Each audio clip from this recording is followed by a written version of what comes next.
All right. Hello and welcome everybody to this week's second Tech Tips with TJ. Today we'll be going over marketing resource basics. Looks like we still have a couple people who are unmuted. So let's just change that. Okay, fix that. So again, thank you for coming. We will start, as we usually do in these, in the hub at hub.bhhsnj.com. This is our company intranet, where you can get just about anywhere you need to go here. We'll scroll down to the quick links section and click on the Resource Center link. This will take us to the login page for the Resource Center, and we will log in.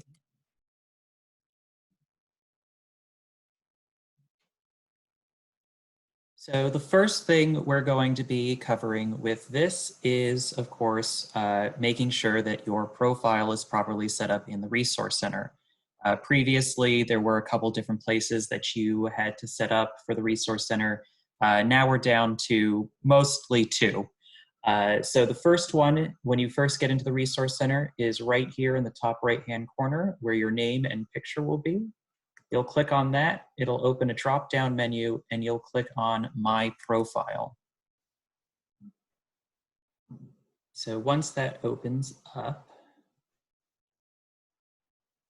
there are, of course, a lot of things you can do in here, but the two that are relevant to us today are your profile picture, because now the marketing resource draws your profile directly from here. So you'll want to make sure that you have your profile picture set up here. And the second thing that you're going to want to make sure is done here is making sure that you have all of your MLS IDs entered into the Resource Center. This feeds the marketing resource so that you're able to pull your listings in for e-cards that are enabled for MLS information. And it also powers other things in the Resource Center, like your free week of AdWorks ads for your listings. So to add an MLS ID, you would come down to this section, you would hit New, you would hit MLS Agent and hit Next. And then you would search for your MLS by name. They are all organized by state, so the majority of ours will, of course, be found by typing in NJ, and then you can go and find your MLS. The one exception to this is Bright MLS, which as a larger MLS didn't start in New Jersey, it started in Maryland. So you will find that by typing MD, and Bright MLS will be right there.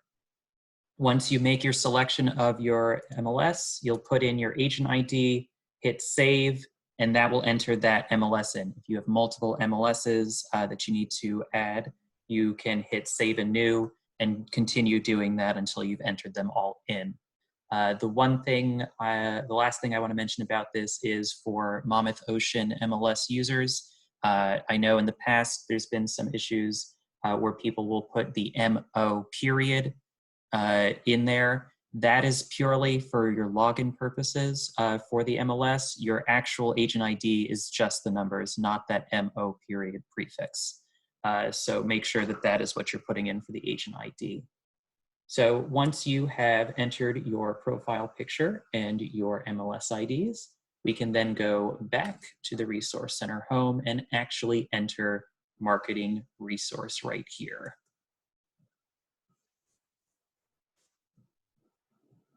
So then we will finish completing our profile setup by once again going to the top right-hand corner, clicking on your name, and then hitting profile. So as you can see, there's nowhere for me to add my picture because I have to do that in the main Resource Center, and I my name, but I can put my title in, my contact information, my website information, all that good stuff. As a reminder for your title, it does have to be your legal title. So sales associate, broker associate, you can't say that you're the best real estate agent in Livingston. As true as that may be, we will get some complaints about that. And then when you're putting your phone number in, make sure that you identify if it's your office number, your cell phone number, so that people know where they're calling you at. The other things that you will want to make sure you have in here are your social media profiles. This makes it easy for you to share things in the marketing resource. So you can add your Facebook business page, your business Twitter, your LinkedIn, if you have a business YouTube, Instagram, all that good stuff. With Twitter and LinkedIn, there's an additional level of integration. You can actually connect both your Twitter and your LinkedIn to the marketing resource so that you can do direct shares of content that you create in the marketing resource there.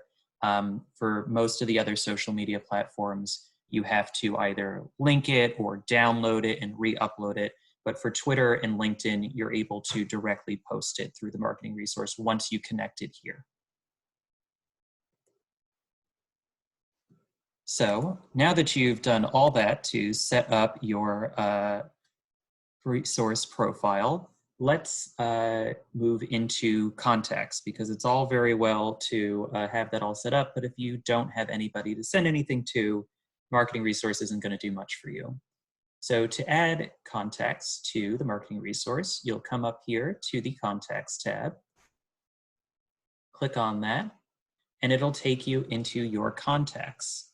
As you can see, I've got some contacts here already, but perhaps I want to add more. So there are a couple ways to do this. The first way is, of course, just to come here, hit the Add Contact button, and then I can put in the contact information. All you need in the marketing resource is first name, last name, and an email address. You do have the option to add a little more information, but this is the basics, all you need. And you can also add your contact to a group if you so choose at this time. But we will cover groups after we cover all the aspects of contacts. So once you've put in their name, their email, maybe some additional information you have, add them to a group if you would like. You can then hit add, and then your contact will be added to the resource center. Of course, if you have more than a couple of contacts that you want to add, adding contacts this way will get very tedious very quickly. So the best way to add a lot of contacts at any one time is to import a spreadsheet. So you can do that by coming to this button where it says Import Contacts. And here you'll see the first step of adding contacts to the Resource Center. You can use either a Excel spreadsheet or a CSV file. So we'll just hit Browse here, and we'll click this contacts spreadsheet that I have. We'll upload it. Now we come to the second step. This is where we will map our fields in the spreadsheet that we're uploading to what the Marketing Resource Center will read. So as you can see in my spreadsheet, I have these things on the left as my sections: first name, middle name, last name, title, et cetera, et cetera. And here on the right is what the marketing resource is going to read them as. So you always want to make sure that the marketing resource is matching the columns correctly. So first name to first name, it's not taking middle name, I'm fine with that. Last name to last name, title to title. Let's see, oh, it looks like it's not pulling over the email address. So I want to see which column I want to match email address to. So that is going to be email. So now the email address column in my spreadsheet is going to be matched to the email column in marketing resource. We can also see email to address in my spreadsheet is being matched to address line 2 in marketing resource. I don't want that because that means that if my spreadsheet has a second email address, it'll be matched in marketing resource to their actual living address. So that's not something I want. So for this, I'll just say do not store. Mobile phone to mobile phone, fax to fax, company main phone. That one we might just say that we will not store their main phone. So you'll always want to review how the spreadsheet is being brought over so that you don't accidentally put things into the wrong section, or that you're not losing information that you will need. So once you have made those changes, you can hit next step. So this will take you to where Marketing Resource wants to know how it should handle duplicate information. If you're uploading information for the first time, it doesn't really matter what you're going to choose because there's nothing to worry about there. But if you already have some context in, it is important that you understand the different options here. So by default, it will go to append.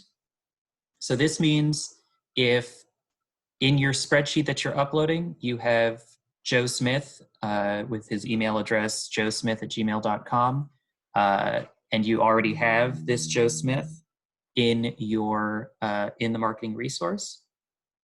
If the spreadsheet that you have also has Joe Smith's phone number, which you didn't have previously, then it will add the phone number.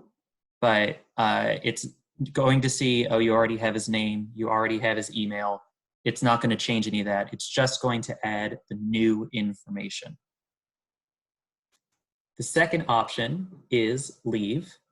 If, again, you have Joe Smith in your spreadsheet and you already have Joe Smith in the marketing resource, it'll see, oh, he's already in there. I'm not going to change anything. I'm going to leave that contact alone. The third option is update. So again, Joe Smith in your spreadsheet, you already have Joe Smith in marketing resource, but this time, let's say the spreadsheet refers to him as Joseph Smith and you've changed his email contact from his Gmail to his business email, so his Berkshire email, let's say.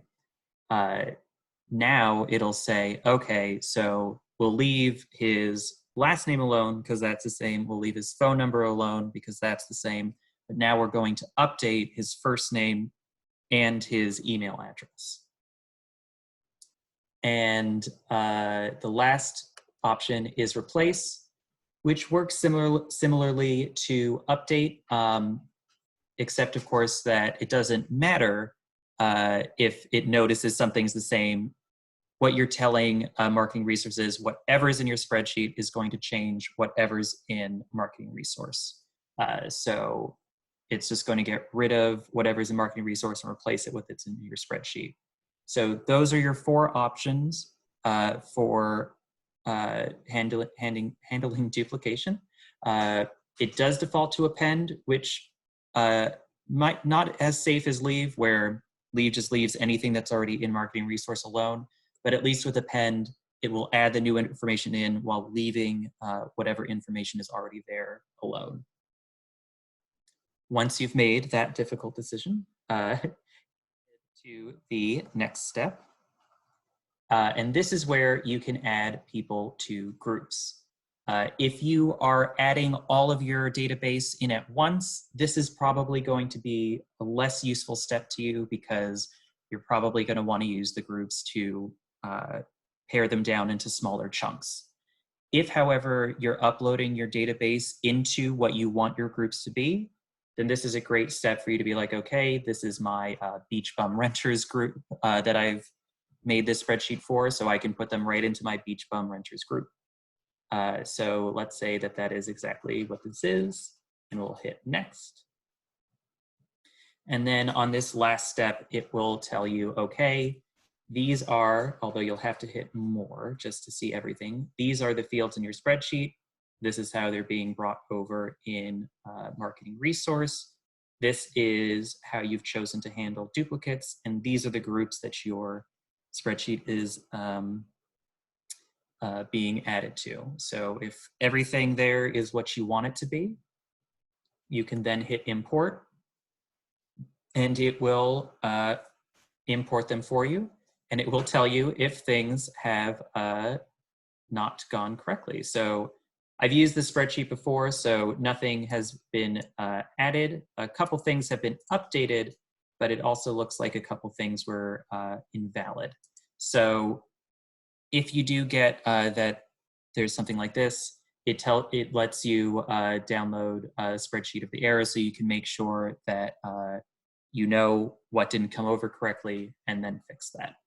but most of you will probably be putting in a spreadsheet for the first time, so it won't give you too many things like that.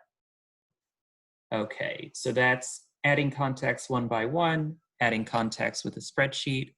So the last thing we're going to talk about here is groups.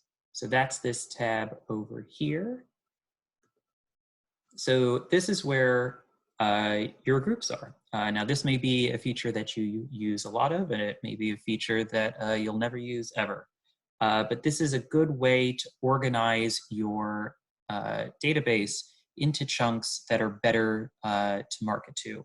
So as you can see, I've created a couple groups: beach bum renters, $1 million buyers. I've even broken it down to $1 million buyers in Alapin, Morristown buyers, New Providence sellers, et cetera, et cetera. However you want to break them down is what's going to work best for you. But by making these groups, when I go to send out e-cards and other things in the marketing resource, I can choose these groups and send the marketing out to those groups as a whole without having to sift through my whole database and say, okay, this person will like this, and this person will like this, and this person will like this. By organizing them into groups, I just have to check off one thing, and I know that it's going to the right people. So how do you add a group? Well, that's easy. You can come up here to the Add Group button, name the group. So for this, we will say Lake House buyers, let's say. Add group. Now the group exists. In order to add people to the group, you would come to your Contacts tab, and you would go through them, choose the people that you think would be best suited to this group. And then once you've made your selections, you can come to this drop-down menu here, say Add to Groups, and then we would choose Lake House Buyers, Add to Groups. And now if we go to the Lake House Buyers group, we can see all these people are in there. So again, when I send out marketing, all I have to say is I want to send this to my Lake House buyers. It's going to go to them. I don't have to hunt for them each time. So that is contacts and groups. So now we're going to actually get to the meat of this, which is making an e-card in Marketing Resource. So we will search through the master library. Oh, brief note about this. Master library is everything that's in the marketing resource, but you see there's a little drop-down arrow here. You can select My Library, and then you can search through the things that you've created. So if you've made marketing material in the marketing resource in the past, you don't have to constantly hunt for it in the master library. It saves a copy in your own library so that you have ease of access to it. So if there's particular e-cards that you like to use, once you've used them, they're in your own library. It makes it much easier to find them and start new campaigns based off of them because they're right there. They have the stuff you've worked on. You can create a copy of them, which I'll just show you that briefly. Come to My Library. We can see that I have a few campaigns. We'll pull up this one that I've sent out. If I want to update this to send it out again, maybe update the message, the dates, anything like that, I can hit copy, give it a new title. So In Together April. And now I can make the changes that I want without having to completely start fresh. But back to master library. Let's search for an e-card. So we can narrow it down by saying open house. And then we can, on the left-hand side here, use these filters. So for type, I can come to e-card, and then that should narrow it down a bit. Here we go. So this is the one I want, virtual open house e-card.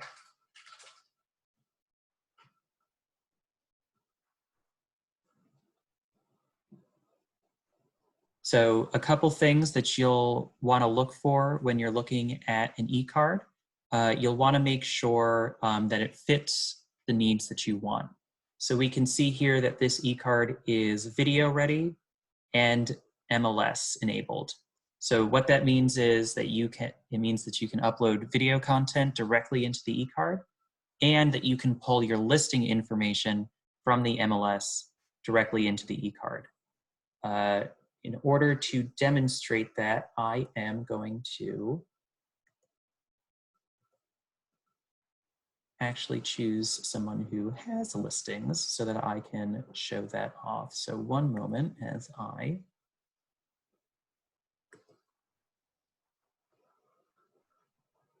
make a brief detour. All right. Let's see. I know from Tuesday's class that Denise Moran has a couple of listings currently. So let's take a look at that. Okay, so if I were Denise Moran and I want to make an e-card,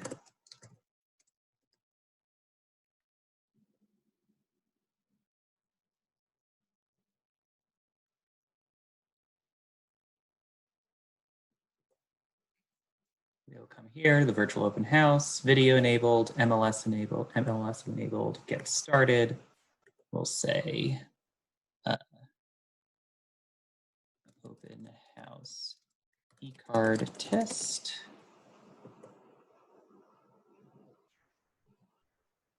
Okay, and this will bring us into the e-card. So as you can see, there are a couple circles here that are yellow exclamation points. Anywhere that you see a yellow exclamation point or a green check mark is something that can be edited. And in the case of the yellow exclamation points, that's something that has to be edited in order to send the e-card out. As you can see, there's a lot of information here that needs to be filled out. And while you can certainly do that by hand, if you've chosen, as we have here, an MLS-enabled card, we can come here on the right-hand side, it'll say listing and choose. And again, this is why it's important to have your MLS IDs in. The Resource Center, if you have your MLS IDs in, it'll know which of your listings are yours. So we can see that she has a couple here. We'll click on this one, and it will pull the information from the MLS directly into this e-card, saving a lot of time for everybody involved. You'll get this little warning message letting you know that the MLS uses low resolution photos, so you may want to still upload your own photos, the high resolution photos. But if you're fine with the photos as they are, then you're fine with the photos as they are. But as you can see, it's pulled in the photos, the price, the MLS number, the property address, the property blurb, all this stuff here.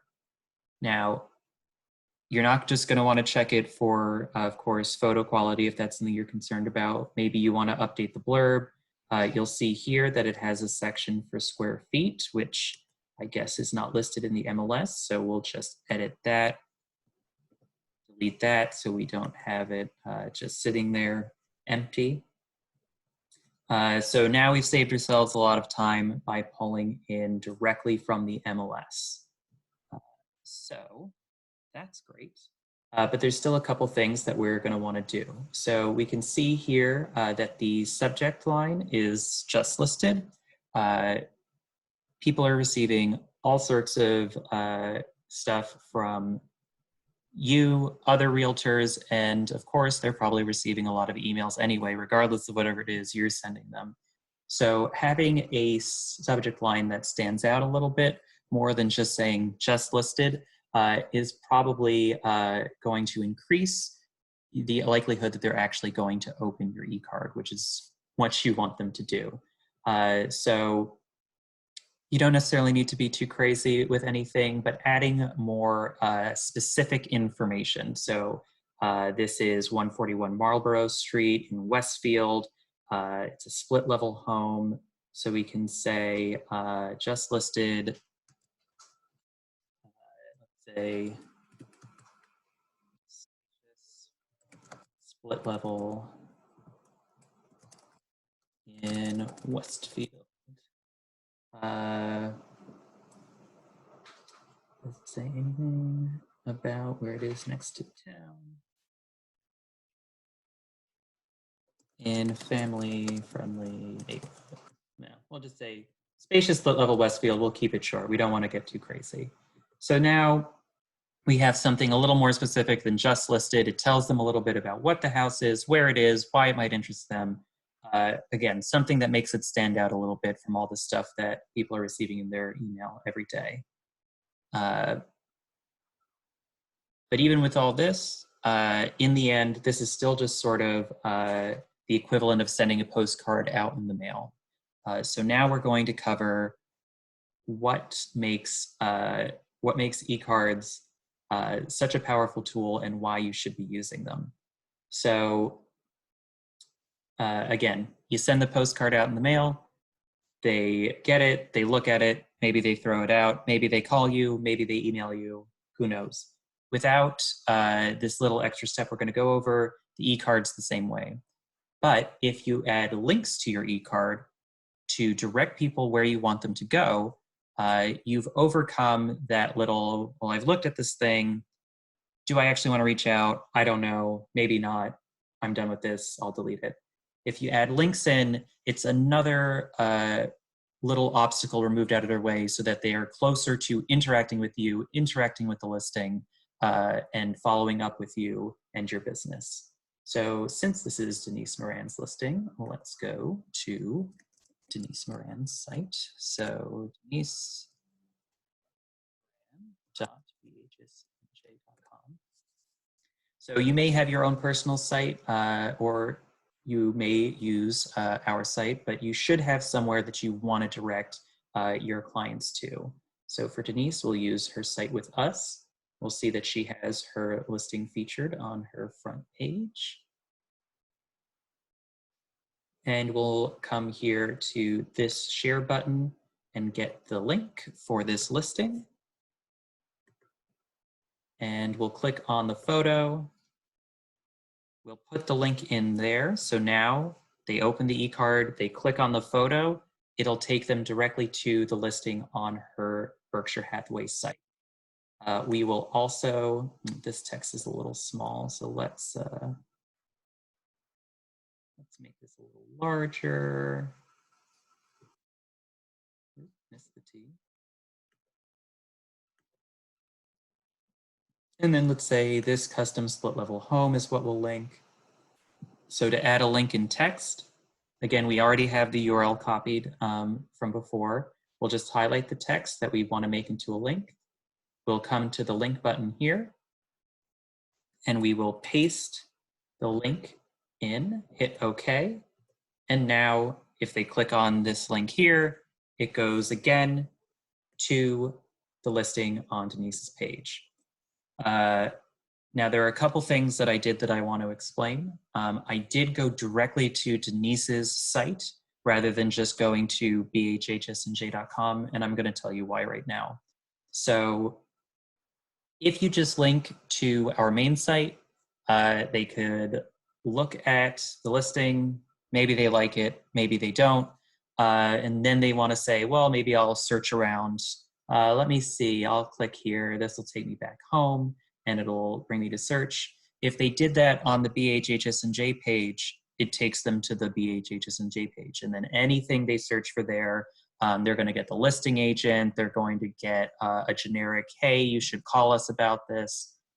If you link it to your site, the listing on your site, they're in your environment, they're stuck on your page. So now, okay, they weren't really interested in 141 Marlborough Street, but they are interested in Westfield in general.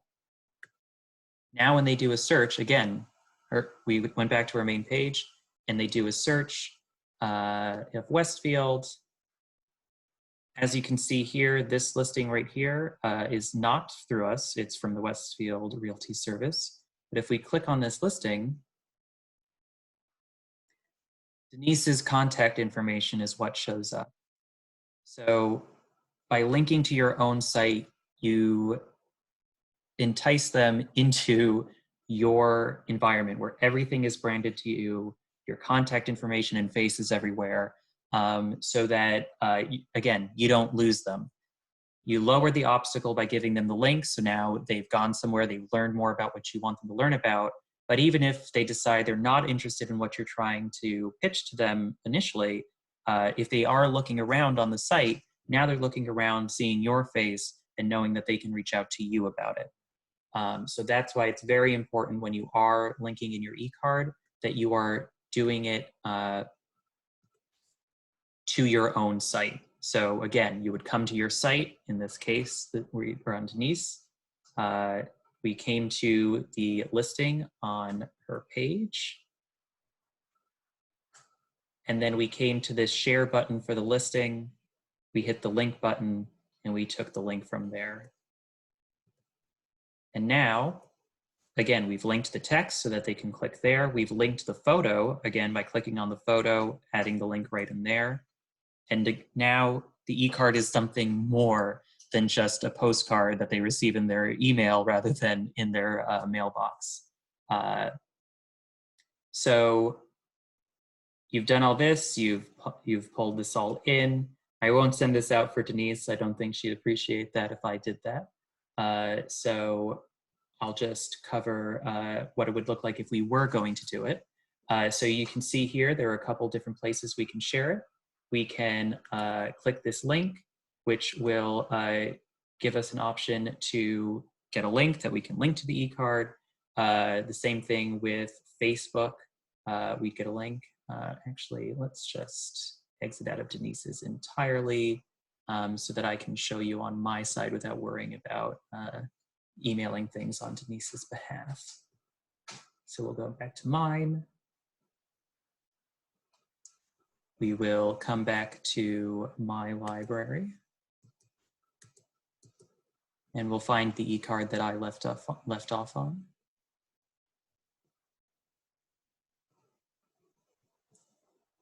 So let's see, here we go.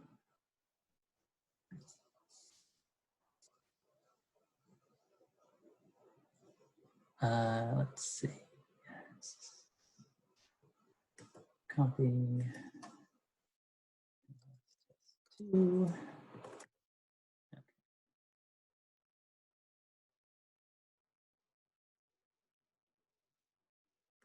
All right, so we will just make a couple things so that it recognizes that it's ready to send. So just bear with me a moment as I make a couple changes.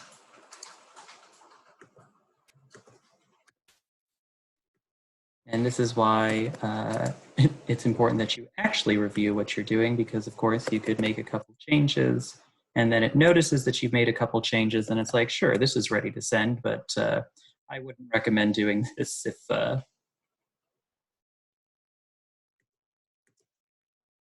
you were actually sending something out.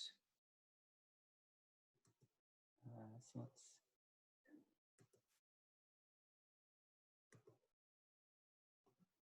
Okay. Guess I should have chosen something that had a few less images in it.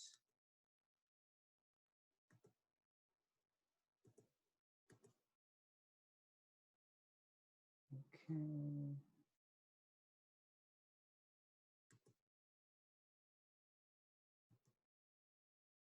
Bear with me just a few minutes more. Well, minutes, seconds. And one more photo. There we go. Yes, that. Okay. Done all that. So now we're ready to send this e-card out into the world.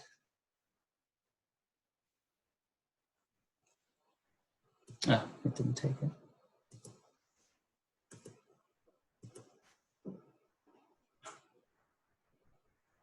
Now we're ready. Okay. So as you can see, we have a couple of options. We have the ability to link, so we'll hit that. So we get a link where we can just share this out on a website, on social media. We can go to the Facebook one. And then if you have your Facebook in, I think for this one, it'll let you post, or it would if it would load. There we go. So yes, this would let me post it to Facebook directly. Twitter and LinkedIn would be similar. If you've connected your Twitter and your LinkedIn, it'll let you post it directly there. So as you can see, it wants me to connect it. Once you've connected it, it'll just let you post. And for LinkedIn, it will be similar to Twitter. But if you are going to just be sending it as an e-card, you can come here. You have a couple options. You can either, again, add a contact directly, but we've already done that. You could import a spreadsheet for this e-card specifically. But what we're actually going to do, and what you're going to do most of the time, is add from address book. So you can go through and search. So let's say, yes, yes, these people, or maybe no, I don't want these people. I can search through my contacts and find who I want to send it to. You can also, as you see here in the top right-hand corner, click on this Groups tab.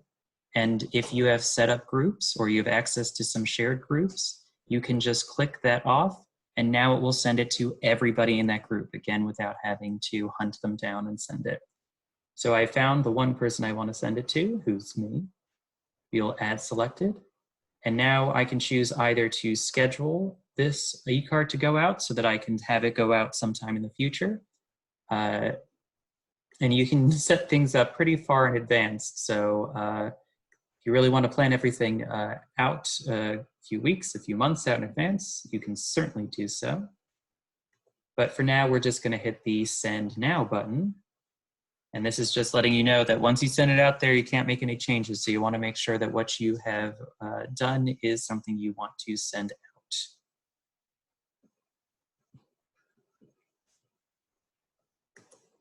All right, so I've sent this e-card out into the world, and we're in my library now.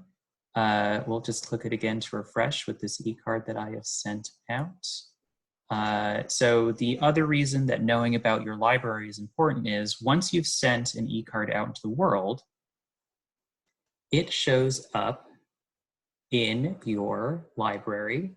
And now there's a new tab that will give you very important information. And that's the Activity tab. So if we click on the Activity tab, we can see all that people are interacting with the e-card that I've sent out. So I can see here at the top, there are 3 categories. There's unique viewers, total viewers, and total clicks. So the difference between these is if you send out your e-card to 100 people, 50 of them open it, and then you have 200 views, it's going to say, okay, you sent it out to 100, 50 people looked at it, so this is going to be 50, but you have 200 total views. And then for the clicks, unfortunately, you may have a lot of views, but one reason or another, the click rate's going to be low, more likely than not. The reason that is, of course, is that the e-cards can only check if someone clicks on them. They can't track if they open your e-card, they really like what they see, and they call you right away, or they email you about it, or that they text you about it, or they show up to your next open house or anything. The only thing that the click rate can track is you had links in your e-card, they clicked them, that's it. So if you're getting a lot of views, but not a lot of clicks, that's because the click count the click tracker can only track that sort of content. It can't say, oh, well, this person did call you and spend an hour on the phone with you asking all of these questions about this listing. It doesn't know that. So if you're getting a lot of views and not a lot of clicks, don't worry, it's not necessarily a bad thing. A little further down, we can see the email deliverability. So we can see, all right, again, I sent it out to 100 people, or in this case, I sent it out to 1.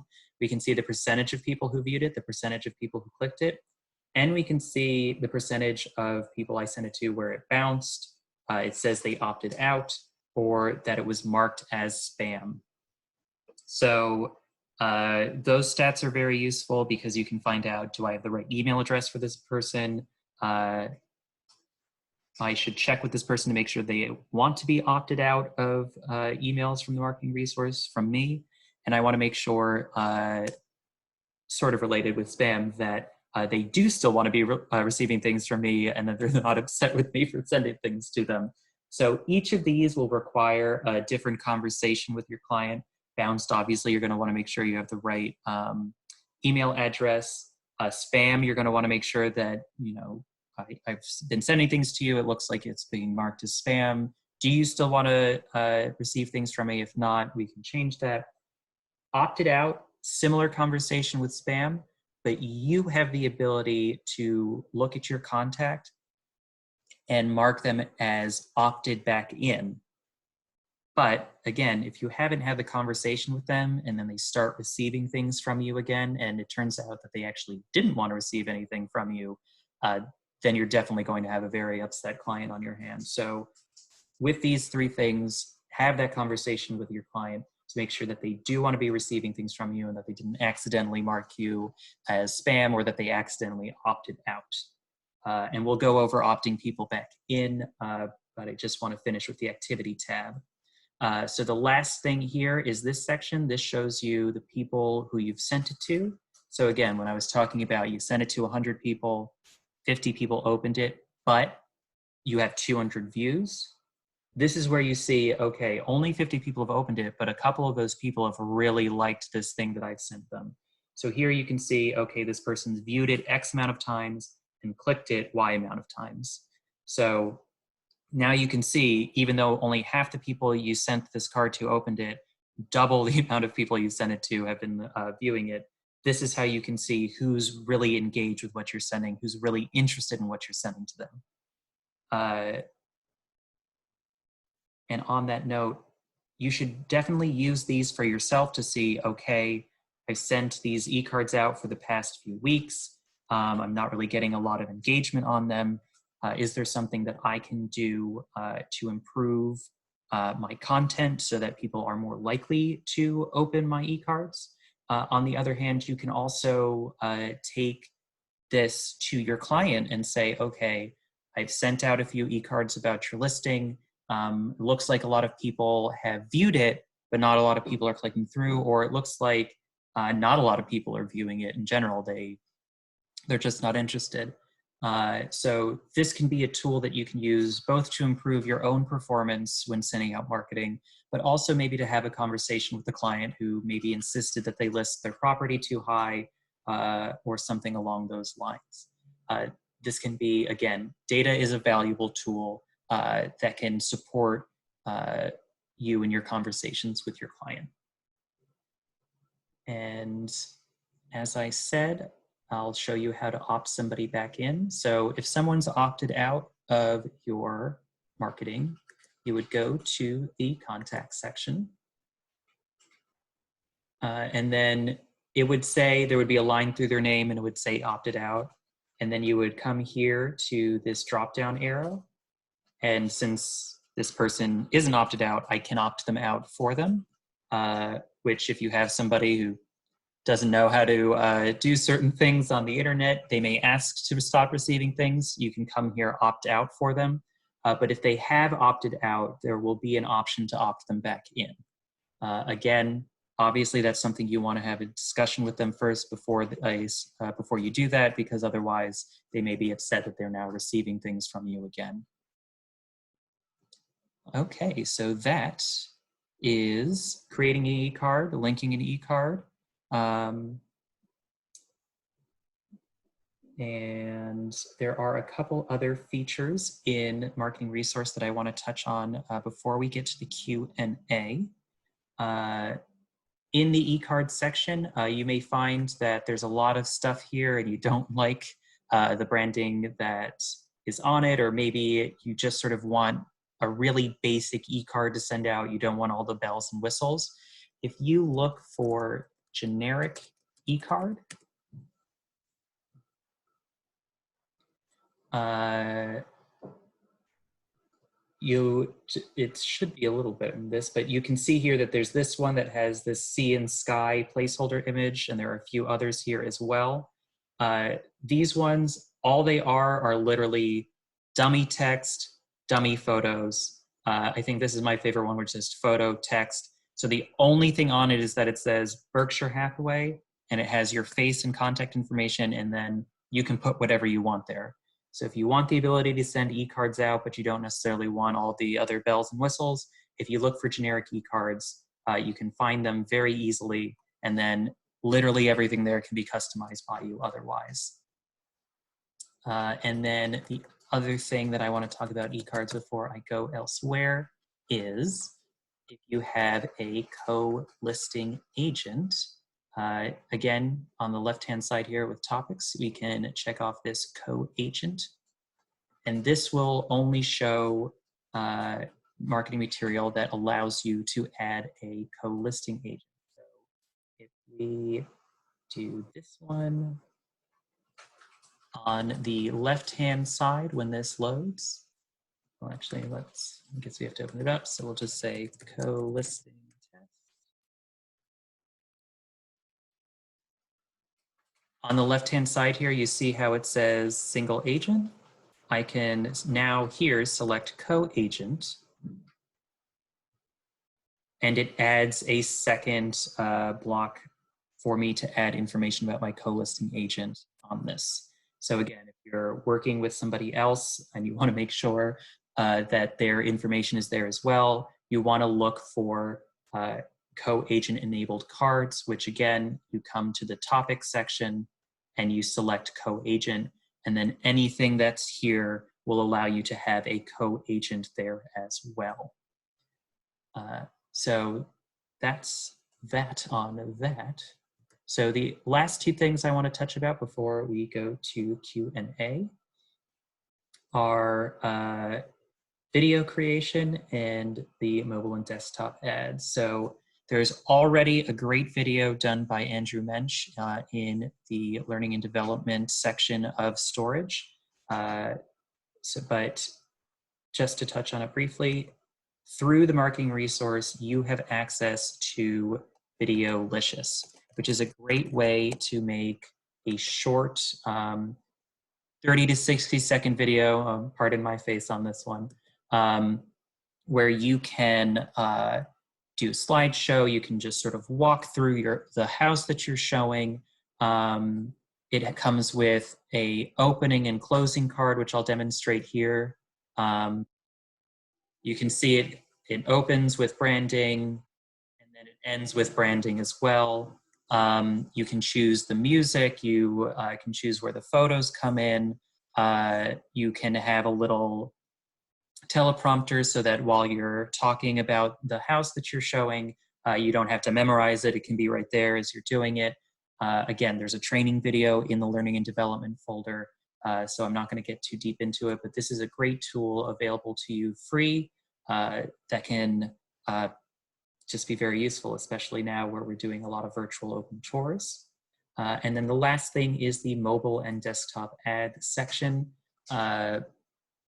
If you're the sort of person who gets ads for some of your properties, maybe you've been using AdWorks, maybe you've been using another service, but you wanted something that had a little more Berkshire Hathaway specific branding, the marketing resource definitely has that. All sorts of ads that have Berkshire Hathaway Home Services branding all over it. Again, they're ads, you're buying them. This is a paid service, but if you are the sort of person who does that and you wanted something that was specifically Berkshire Hathaway, this is where you would go. This is what you would do. So if that is something you're interested, again, on the main page of the marketing resource, it's the mobile and desktop ads section right here. So yes, that has been marketing resource. I know Amanda's been answering questions in the chat, but I will now open up the lines for people to ask questions out loud and have Amanda give me a bit of a summary too, if need be. So one moment.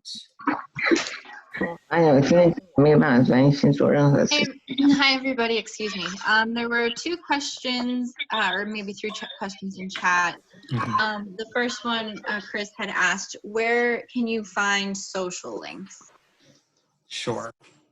So I guess to actually link your own business page or your Twitter or something like that? I believe so. I had answered him just very briefly, but if you wanted to. Sure. So let's see. So if you are, let's see, what do I have here? So in my own thing, I think I have it. Let's see. Profile.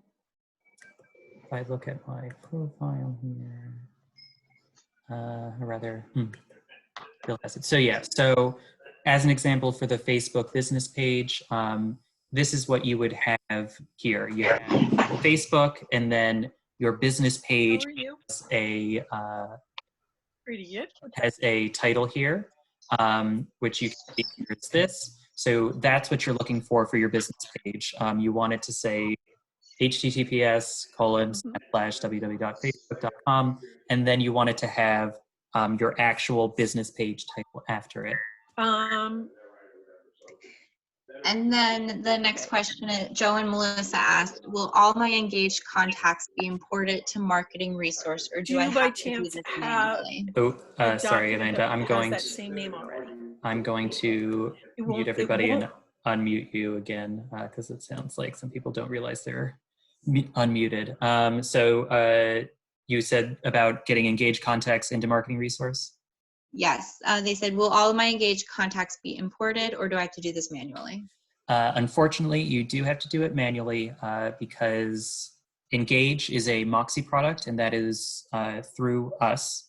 And Marketing Resource is under the national brand, just plain Berkshire Hathaway Home Services. So those systems do not talk at all.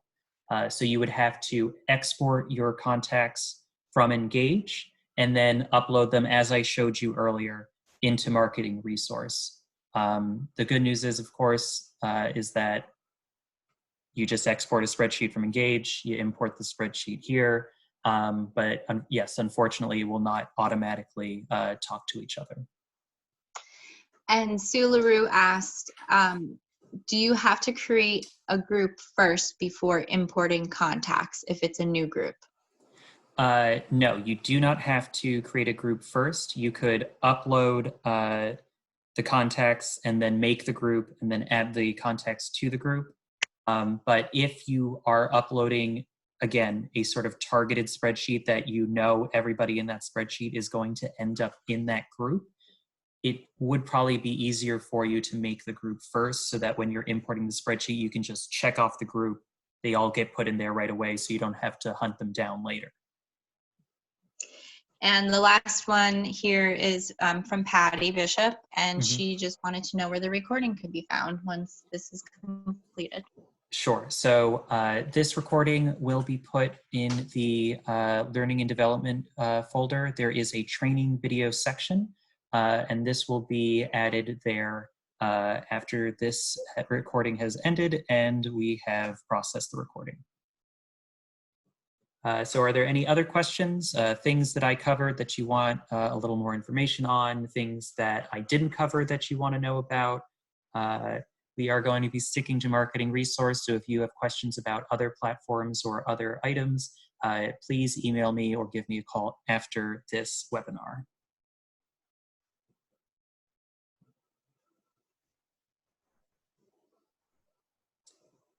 Let's see. And I will now allow you to unmute yourselves if you want to ask it rather than put it in chat.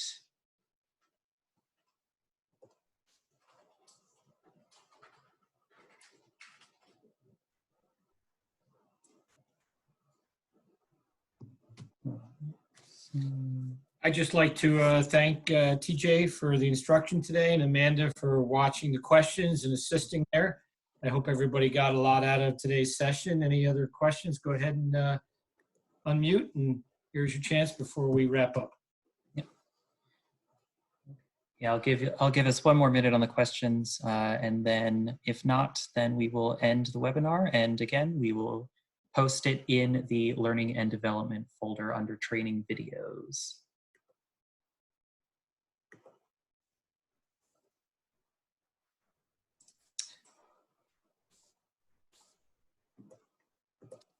I guess not. So it looks like you're good to go. Okay. Okay. Well, thank you so much, everybody, for coming out today. And thank you, Amanda, for moderating the chat.